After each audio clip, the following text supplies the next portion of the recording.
So let's read today's passages. We have three that I'll be reading. They are, feel free not to flick through your Bibles. They are from three different places, so bear with me. They are up on the screen as well. So Proverbs 12:26. The righteous choose their friends carefully, but the way of the wicked leads them astray. Proverbs 18:24.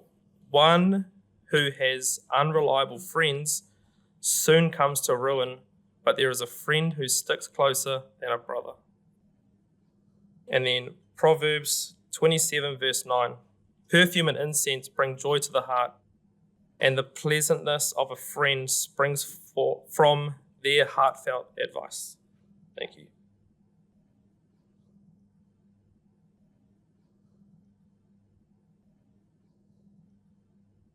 Thanks, Matt. Good afternoon, everyone. We're going to begin with three snapshots, three crucial moments from the biblical storyline. I want you to picture these with me as I describe them. Number one, it's day 6 of creation. God's already made the land and the sea, the animals, the birds, the fish. He's made spectacular mountains, breathtaking waterfalls, incredible skyscapes, majestic creatures. And at each point along the way, we keep hearing this refrain, it was good, it was good, it was good. Which makes what happens next such a shock. God says, it is not good. Something not good in God's good creation?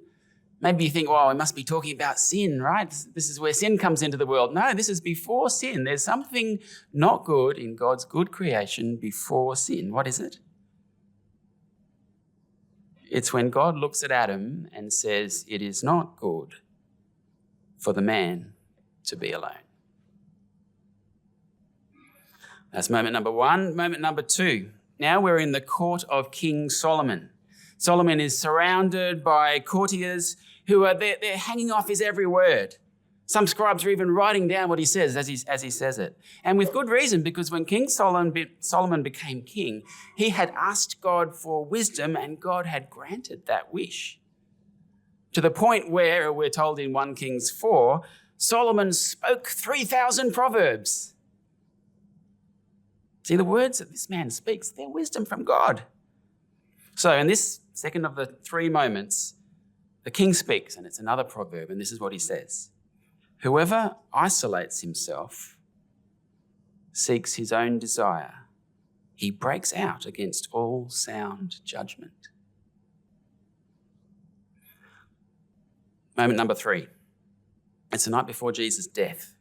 We're in the upper room. Jesus is eating the Last Supper with his disciples. Tomorrow, he's going to give his life. And tonight, he's explaining why. He's explaining the meaning of his death, what his death is going to accomplish. And have a listen to what he says from John 15. Greater love has no one than this, to lay down one's life for one's friends. I no longer call you servants because a servant does not know his master's business. Instead, I've called you friends. There are three different moments from three different eras in biblical history, yet each of them is pointing in different ways to the same truth, that we need friendship. We could say that in these three moments, we're hearing the voices of creation, of wisdom, and of redemption. And all three are singing from the same hymn sheet. They're singing a song with the same message, that we need friendship. Let's just think about what each of these three voices is telling us. That voice of creation is telling us that our need for friendship, our need for relationship, it's part of how God made us. Have a listen to what the late Tim Keller said about this. He said, Adam was not lonely because he was imperfect, but because he was perfect. The ache for friends is the one ache that is not the result of sin. God made us in such a way that we cannot enjoy paradise without friends. God made us in such a way that we cannot enjoy our joy without human friends. Adam had a perfect quiet time every day, 24 hours.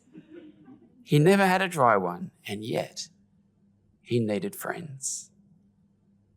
Or as American pastor and author who's written a book about friendship, Drew Hunter, puts it, every soul reverberates with the echoes of this Edenic ache for friendship. It's an ancient and primal longing. We are inescapably communal.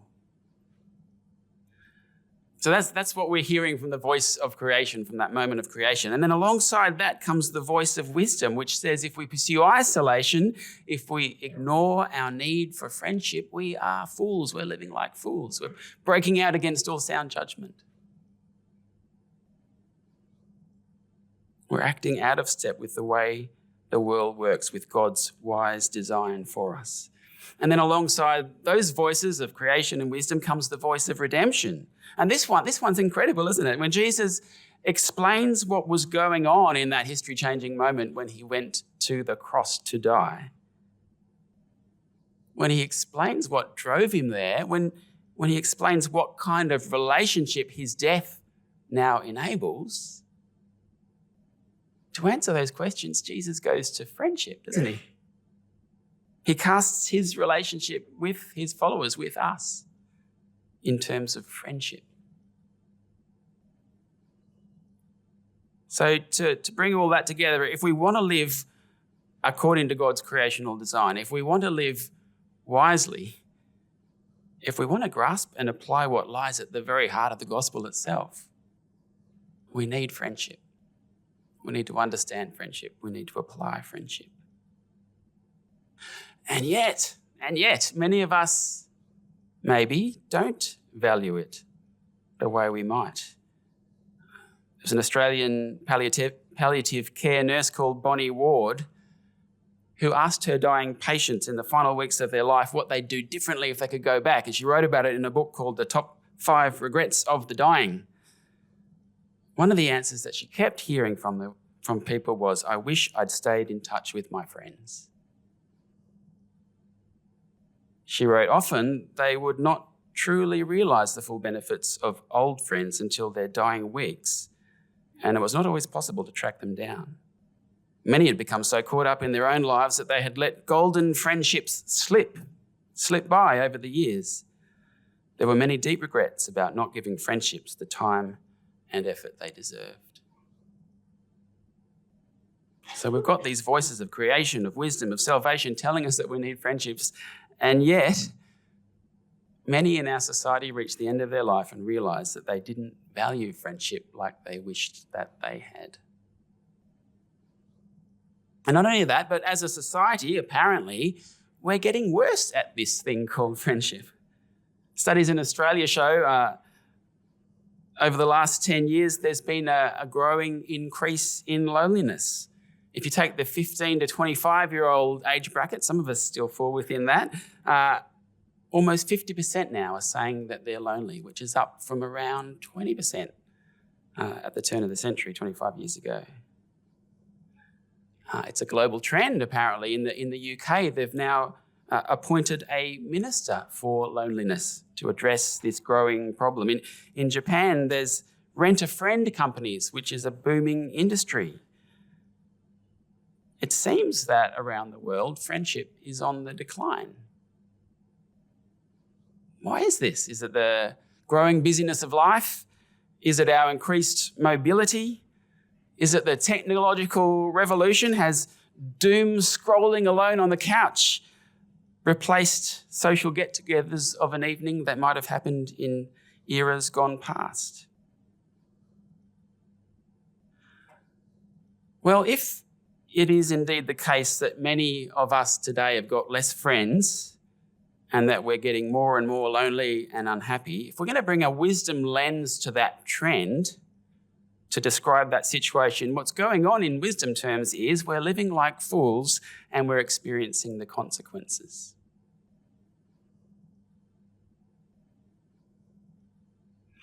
And if that's the diagnosis, then the question becomes, well, how can we grow in wisdom here in this area of friendship? How can we cultivate? How can we forge the kind of friendships that God has created us to enjoy? And how does the book of Proverbs help us here? Well, what Proverbs does is it holds out for us a picture of a good friend. Both so that we can seek such people for friends, Proverbs 12:26, that Matt read out before, the righteous choose their friends carefully, but the way of the wicked leads them astray. There are good friends and there are bad friends is a clear message from the book of Proverbs, and part of wisdom is to seek good friends. So if Proverbs is holding out this picture of a good friend, part of that is so that we can seek such people as our friends, but also so that we can learn to be such a friend as we look at that picture of the good friend. So we're going to look at this picture now, at least some aspects of the picture. There's way more in Proverbs about this than we could fit into one talk. I'm going to highlight three things, and we'll look at that picture in order that we can seek good friends, in order that we can seek to be good friends, and so grow on this path of wisdom. So the three things I'm going to highlight about what a good friend is from the book of Proverbs today. The first one is this: a good friend is a companion in the storm.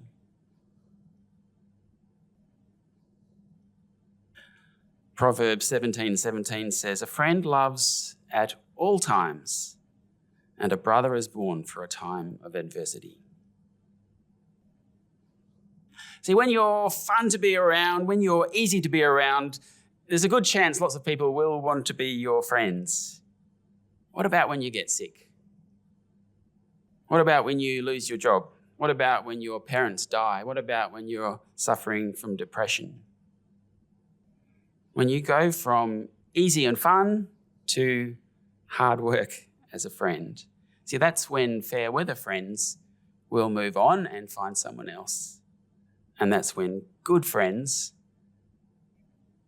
will show themselves. Because a good friend, it says, loves at all times, storm and sunshine. A brother, says the book of Proverbs, is born for adversity. That's what family do, right? That's what family have to do. They stick by you in trouble. Well, good friends are like that. They're that level. They love at all times, including in adversity. They're there for you. Now, Proverbs 18:24. One who has unreliable friends soon comes to ruin, but there is a friend who sticks closer than a brother.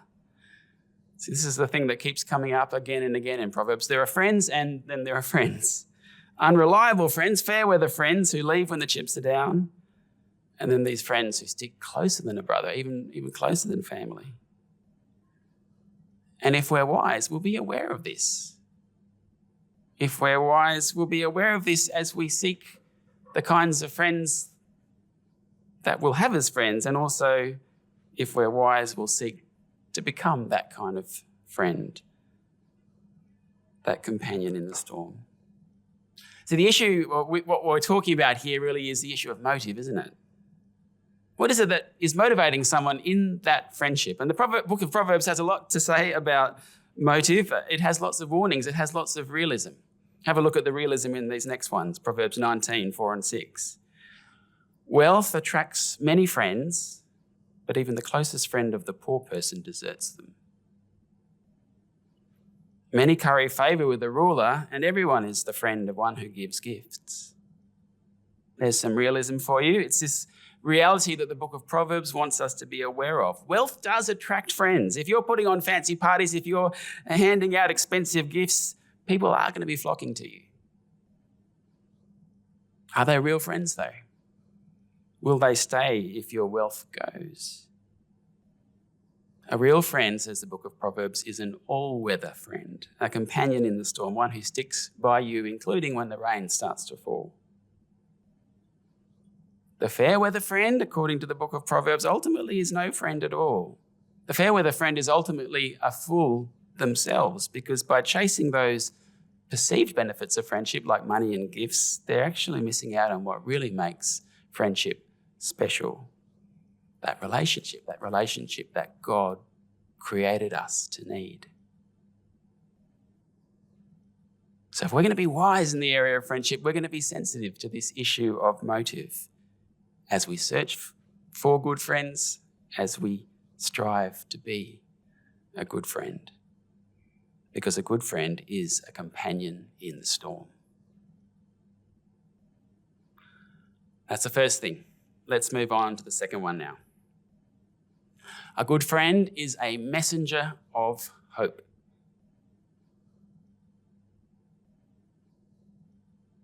As followers of Jesus, we do have a really good big picture, don't we? A really good big picture with every spiritual blessing in Christ, with great promises, a solid hope, eternal glory. Just think about it. Our big picture is unbeatable. But we can forget that. We can lose perspective. We all find ourselves at times in moments of anxiety, in moments of discouragement or despair. We all find ourselves in moments where our spirit feels crushed. Proverbs 18:14. The human spirit can endure in sickness, but a crushed spirit who can bear? How will we bear those crushed spirit moments, which are worse, it says here, than those physical sickness moments? Well, we need a good friend. A friend who in those moments is able to speak those big picture truths back into our lives. Proverbs 12:25. Anxiety weighs down the heart, but a kind word cheers it up. Or 10:11. The mouth of the righteous is a fountain of life. Or 16:24. Gracious words are a honeycomb, sweet to the soul and healing to the bones. A good friend is a messenger of hope. I remember once when we were still living overseas, I remember despairing to another missionary friend over the apparent lack of progress in the ministry. And I remember him saying, yeah, but what about that amazing story you just told me last month of someone coming to faith? And I said, oh yeah, I'd forgotten about that. Or a little while back just here in Sydney, I remember describing a parenting challenge that we were going through to a friend. And the friend said, isn't it good that we do this parenting thing with a sovereign God in charge? I remember another time where I shared a whole host of what felt like spirit-crushing problems with a friend who listened and who empathized for a time and then finished with, well, the good news, Derek, is that Jesus is still coming back. I can lose perspective. You can lose perspective. We can forget the big picture. We can forget the promises of God. A good friend is a messenger of hope. A good friend brings me back to those gospel truths which are the context for my life. Speaking bone-healing words, sweet to the soul words, fountain of life words to me. I wonder if in our cultural moment, this is a weak point for us. I think what we're strong on in this cultural moment is empathy, is saying to our friends who have a crushed spirit, that must be hard. And that's a good thing to do. But can we go further? Can Proverbs train us to go further than that, to also speak those gracious words, those fountain of life words, those healing to the bones words? John Bunyan wrote that famous book, The Pilgrim's Progress, which talks of the journey of Christian to the celestial city. And there's a point where Christian, along with his friend Hopeful, are making their journey to the city and they get captured by giant despair and imprisoned in Doubting Castle. And this giant beats them and tells them there's no hope of escape. And Christian starts to sink into a deep discouragement. But sure enough, true to name, Hopeful reminds Christian of the truths of the gospel, the truths of God, the promises of God. And when Hopeful does that, it triggers a memory for Christian, which is that in his coat he has something, the key of promise. This key which opens every door in Doubting Castle, and he turns the lock and both men are free once more to continue their pilgrimage. Sometimes we all need a friend to remind us that that key is there in our pocket. Even when we know God's promises full well, maybe sometimes you feel reluctant to remind someone because you think they know it. We need to hear about it again. We need to be reminded. We need a friend to preach to us all over again about God's promises, to help us to take out that key and put it in the lock. A good friend is an antidote to a crushed spirit. A good friend is a messenger of hope. And if we're wise, we'll seek that kind of person for a friend, and we'll seek to be that kind of person as a friend. So that's our first two. A good friend is a companion in the storm and a messenger of hope.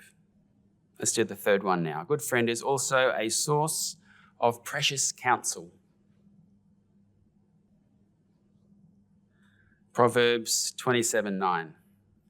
Perfume and incense bring joy to the heart, and the pleasantness of a friend springs from their heartfelt advice.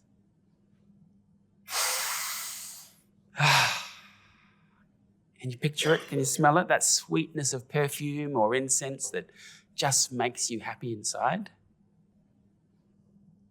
That sweetness, that pleasantness, friendship is like that. That's how good friendship is. But what makes it so good? It's the advice of the friend. It springs from their heartfelt advice, their wise counsel. Why? Why is wise counsel so pleasant, so sweet? Well, when it comes from a friend, it's so precious and sweet and pleasant because our friends know us and they care about us. And those are two really important things when it comes to receiving advice, isn't it? Like a good friend, think about how well a good friend knows you, perhaps better than anyone else, sometimes better than you know yourself. They might see things that you don't. And then when you bring along, we take that, and then alongside that, you've got the fact that they care for you. They're invested in you. They're sharing life's journey with you. They've got skin in the game of your life. Put those two things together, it makes their advice precious, just like sweet perfume that delights the heart. I remember back in 2019, Aaron and I had a really big choice to make. Do we stay on in Southeast Asia or do we leave for the SMBC principal role here back in Sydney? One of the friends that we sought wisdom from was my good friend, John. I remember very clearly sitting down at a coffee shop with John for this catch-up that we'd specifically organised to talk about the decision Anna and I were making. His advice to us was worth a lot because he knew me, he knew us, and he cared about us. We'd served at Bible college together. He'd seen me under pressure. We'd hung out socially together. Our families had hung out socially together. This was someone who knew my strengths and someone who knew my weaknesses, but also someone who I knew cared about me. We had a really close friendship. We still do from a distance. But we knew that we'd miss each other a lot if I did move to Sydney. So he was someone who cared, who had skin in the game. And so when we had that coffee and he said, I think you should go, it did mean a lot. It meant a lot to us because he was a trusted, precious source of advice. What a blessing good friends are in moments like that. But advice isn't always easy to hear, is it? It's not always what we want to hear. Sometimes when we get advice, it feels like a wound. Proverbs 27, verse 5 and 6. Better is open rebuke than hidden love. Wounds from a friend can be trusted, but an enemy multiplies kisses. So if there's something in me that needs correction, if I'm rude or selfish or inconsiderate and I'm not seeing it, what I really need at that point is a friend to point that out, a friend to rebuke me. And according to Proverbs 27:5-6, that situation where I've got this problem that I'm not seeing, it's actually going to function as a friendship test for my friends, because my friends have a decision to make in that situation. Will they tell me or will they stay silent? In the words of this proverb, will there be open rebuke or hidden love? See, they're definitely going to be tempted to stay silent because rebuke is hard, isn't it? It wounds, and no one likes to inflict a wound. But in that situation, those wounds are exactly what I need to grow. And the one who stays silent, who appears on the surface to be my friend, multiplying kisses in the words of the proverb, that person is actually behaving like an enemy to me because they're withholding critical, character-correcting information that I need. It's like back at school, someone has surreptitiously stuck a Post-it note on my back saying, "Kick me." And I can't work out why. Everyone else seems to know this. People are giggling, they're kicking me. I don't know why it's happening. What I need in that situation is a true friend to come along and tell me about it. But let's move away from the Post-it note to real life situations. What if I'm about to become, or I'm training to become, a pastor, but I've got a problem with interpersonal skills? What if I'm about to get married and I've got a problem with anger? What if I'm heading to the mission field, but I'm abrasive on teams? What if I'm going to become a Christian leader, but I've got a problem with listening to others? See, there's a real life Post-it note stuck on my back and I need a true friend to tell me about it. I need a wound from a friend that I can trust. For whatever reason, I haven't been able to see it myself. I need you to tell me. I need that trusted wound, because without that trusted wound, there's going to be a much more serious one coming up for me and others in my sphere. It won't be easy for you to tell me about that. It may risk our friendship, but that's what good friends do. And when you do it, you create an opportunity for me to grow, for our friendship to deepen, and for God's kingdom to advance as one of its servants is now better able to serve.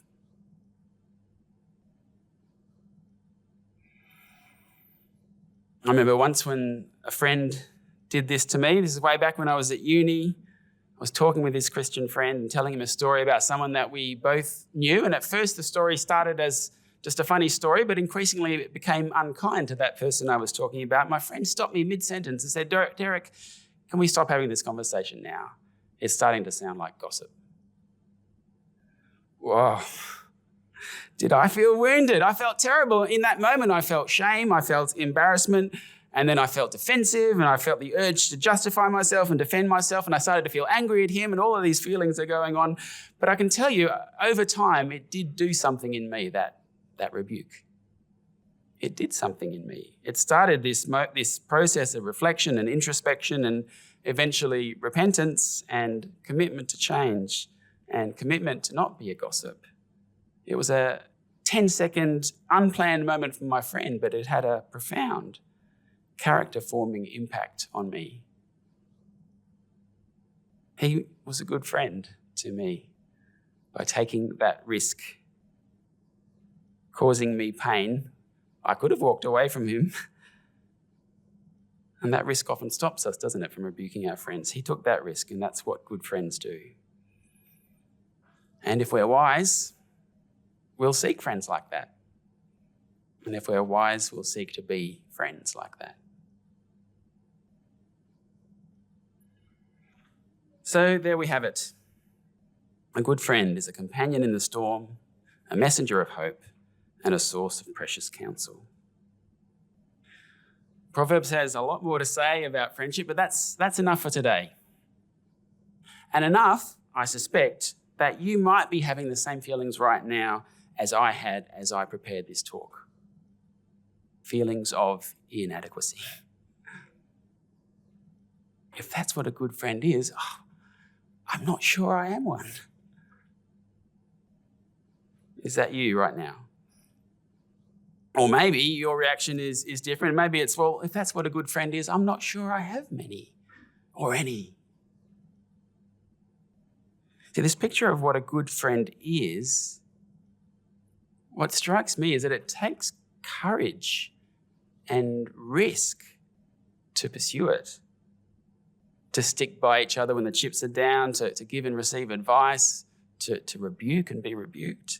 Those are hard things. They take risk. They require courage. How can we ever do that? How can we ever aspire to that? We can through the unique empowerment of Jesus. Pastor Drew Hunter puts it this way: the greatest power for becoming a better friend is being befriended by the best friend. Let's just unpack how that works. Go back to John 15 where we started, where Jesus said, greater love has no one than this, to lay down one's life for one's friends. You are my friends if you do what I command. I no longer call you servants because a servant does not know his master's business. Instead, I've called you friends. And let's think about this. It was friendship love that drove Jesus to the cross. And when Jesus died, that made eternal friendship between him and us, between God and us, possible, meaning that now we have Jesus as that perfect friend. He's all those things that we might be inadequately feeling we are not. He is steadfast. He is hope-giving. He's willing to rebuke us and to refine us and to shape us. He meets our needs. He meets our relational needs in ways that no human ever can. And then, having him as the perfect friend, that frees us to take those risks that we need to take to pursue this vision of friendship, of wise friendship. He frees us up to be that self-giving companion in the storm. He frees us up to courageously be a friend who is willing to rebuke and receive rebuke. Remember when Anna and I were first parents and we were learning about the different stages of child development, we heard how toddlers they need to explore the world, but what they need is a safe base to do that from, and parents are the ones to provide that.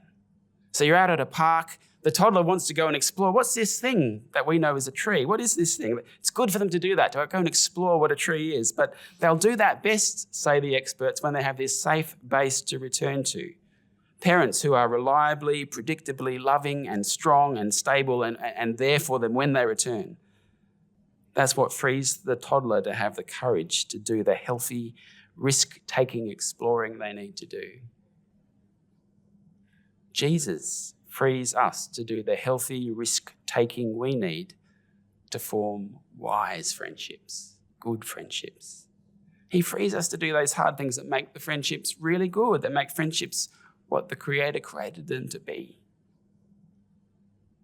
Because we know no matter what risks we take, no matter how the people we interact with respond, no matter whether our friends stay with us like a brother or not, we know we have the perfect friend and that nothing can take that away from us. Jesus gives us this perfect base to work from as we pursue the ideal in Proverbs of a wise friend. So as coming out of this talk, I do want to encourage you to value friendship, to recognise that life was never meant to be lived alone, to recognise that we need friends. And coming out of this talk, I want to encourage you to pursue what Proverbs holds out as a good friend, to seek friends like that, to be that kind of friend. Coming out of this talk, I want to encourage you to get practical, to intentionally make time for friends if you're not doing that already, to build healthy friendship fostering habits into your life.